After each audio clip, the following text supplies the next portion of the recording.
I welcome you all in Grindshala. And ये video आपने इसलिए ओपन किया होगा क्योंकि मोस्टली आपका जो डाउट होगा that is related to your junior assistant का cut off. And the second thing is कि एक्साइज इंस्पेक्टर की और सब इंस्पेक्टर की वैकेंसीज JKSS पे निकालने वाला है and it is tentative for now.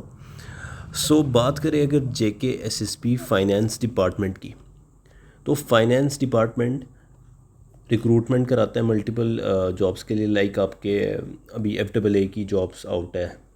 उसके अलावा आपका sub inspector, inspector, junior assistant and other जो सबऑर्डिनेट पोस्ट होती हैं उनके लिए एग्ज़ाम कंडक्ट कराता है, जिसमें से ये सबसे मेजर रिक्रूटमेंट होती है। और ये दो मेजर मतलब ये मेजर नहीं होती ये रिक्रूटमेंट, बट आपको जल्दी देखने को मिल सकती है क्योंकि सोर्सेज से पता चला है। और एक दो चैनल और भी हैं जिनसे मेरी बात होती रहती है।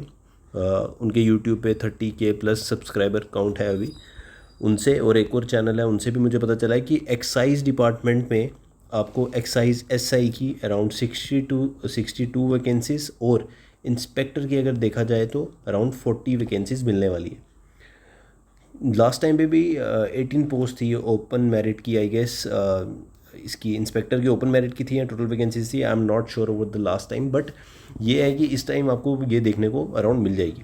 अब बात करें जूनियर असिस्टेंट के कट ऑफ और इसके एक्सपेक्टेड मतलब रिज़ल्ट की।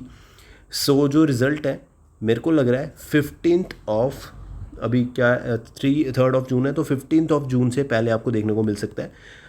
कोशिश यही रहेगी JKSSP डिपार्टमेंट की वो इस वीक निकाल दे, क्योंकि विज़िट भी किया था रिसेंटली, उनसे बात भी हुई थी, तो वो कह रहे थे कि विल ट्राई कि हम first week of this June result को आउट कर दें। मैंने खुद उनसे बात की थी, रिगार्डलेस अगर कोई चीज़ें गलत नहीं हो तो ठीक है। उसके अलावा कट ऑफ की बात बच्चे बहुत ज़्यादा कर रहे थे, तो देखो यार जो एनालिसिस हो रहा है ना उसमें 38 ±3 का आप लेके चलो ओपन मेरिट का, शायद आपको टाइपिंग की कॉल आ जाए।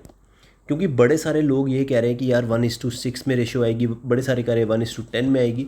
अराउंड सपोज करो 300 पोस्ट भी थी तो 1:6 में 1800, और ऐसे ही मतलब अगर 1:10 पे लेके जाए तो अगर 300 पोस्ट है तो 3000, और इधर अराउंड 1800 बच्चों को बुलाया जाए।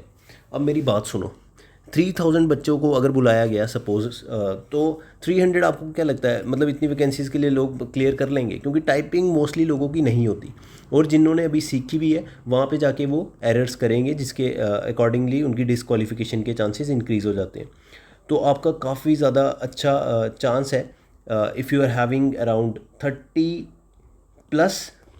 बिल्कुल श्योरिटी नहीं है 30+ में, बट ये है कि चांसेस है, कम चांसेस है बट चांसेस है। और अगर आपके 40+ है तो मैं तो आपको बोल रहा हूँ टाइपिंग करना आप बिल्कुल अच्छे से शुरू कर दो। 30+ वाले अपनी टाइपिंग रखें, बट 40+ वालों को तो मैंडेटरी है टाइपिंग करना ही करना है, क्योंकि आपको कॉल आने वाली है। ठीक है, क्योंकि लास्ट टाइम भी अगर देखा जाए तो 90% जो बच्चा था वो बाहर हो गया था, किसकी वजह से? टाइपिंग की वजह से। और इतना ईजी नहीं होता टाइपिंग। अगर बात किया जाए, एक सुप्रीम कोर्ट ने पेपर कंडक्ट कराया था जूनियर कोर्ट असिस्टेंट का, तो उसमें जो बच्चों ने लगभग 1 लाख बच्चों ने पेपर दिया था और 10,000 के अराउंड टाइपिंग क्वालिफाई कर पाए थे। तो नियरली आप देखो 10% बच्चे कर पा रहे हैं। तो अगर 3000 पे आ रहे हैं तो अब ज़रूरी नहीं है कि 10,000 मतलब 3,000 में बच्चे होंगे, क्योंकि मोस्टली जो टॉपर बच्चे होते हैं और जो अच्छा स्कोर कर रहे हैं वो जूनियर असिस्टेंट में टाइपिंग के लिए रेडी नहीं होते, क्योंकि वो अच्छी पोस्ट के लिए टारगेट कर रहे हैं and it is a clerical level post. मैं ये नहीं कह रहा कि ये पोस्ट अच्छी नहीं है, but it is a level 4 post, और वो काफ़ी हाई प्रेप कर लिया होता है उन्होंने, तो उनको अकॉर्डिंगली वो चाहते हैं कि लेवल 6 अकॉर्डिंग जॉब्स उनको मिल जाए। ठीक है, इसके अलावा अभी दिल्ली सब ऑर्डिनेट बोर्ड की भी रिक्रूटमेंट आउट है, आप वहाँ पे भी ट्राई कर सकते हो इफ़ यू वांट। अगर आपको उसकी डिटेल्स चाहिए तो आप मुझे बता देना। उसके अलावा अगर आपको किसी भी जॉब की जॉब प्रोफाइल या कोई भी डाउट है आप मुझे बताना। ठीक है, मैं ट्राई करूँगा कि उस पर लेक्चर्स लाऊँ, मतलब लेक्चर्स बोल रहा हूँ, उस पर मैं वीडियो बनाऊँ, but lectures as of now कोई नहीं आने वाले, क्योंकि उसके लिए काफ़ी ज़्यादा टाइम लगता है और मेरे पास अभी इतना टाइम है नहीं कि मैं उस पर डेडिकेट दे पाऊँ टाइम। तो फ़ायदा नहीं है कि बेकार कंटेंट मैं डालूँ, अगर डालूँगा तो क्वालिटी कंटेंट ही डालूँगा। और as of now I am not having that much time कि मैं उसमें अपना टाइम इन्वेस्ट कर पाऊँ एंड आप लोगों के लिए कुछ अच्छा कर पाऊँ। इसके अलावा आपको नेक्स्ट मंथ एक और JKSSB के थ्रू शायद रिक्रूटमेंट देखने को मिल जाए। अभी मैं आई एम नॉट श्योर, बट वो कह रहे थे कि हम इस पे काम कर रहे हैं कि एक मेजर रिक्रूटमेंट JKSSB के थ्रू हम आउट करें, क्योंकि वहाँ पे एक सरदार जी थे एंड उनसे मेरी बात हुई थी एंड ही वाज सेइंग कि अराउंड ऐसा हो सकता है, देखने को मिल सकता है आपको जून जुलाई के आसपास।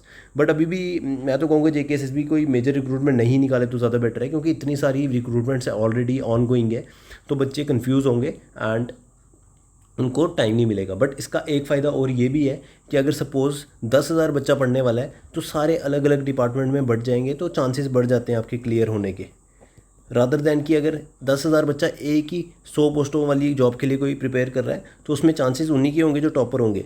बट ऐसे टॉपर्स डिवाइड हो जाएंगे तो चांसेस बढ़ जाते हैं आपके एग्ज़ाम क्लियर करने के। बाकी JKPSI और FAA का एग्ज़ाम अराउंड आप अगस्त या सितंबर में एक्सपेक्ट कर सकते हो। चांसेस है कि JKPSI पहले कंडक्ट होगा, क्योंकि बहुत देर से इस पर कोर्ट केस चल रहा था, अभी स्टे हट गया है तो चांसेस इसके ज़्यादा है। बाकी यही था इस वीडियो में, थोड़ा सा ब्रीफ देना आपको चीज़ों के बारे में।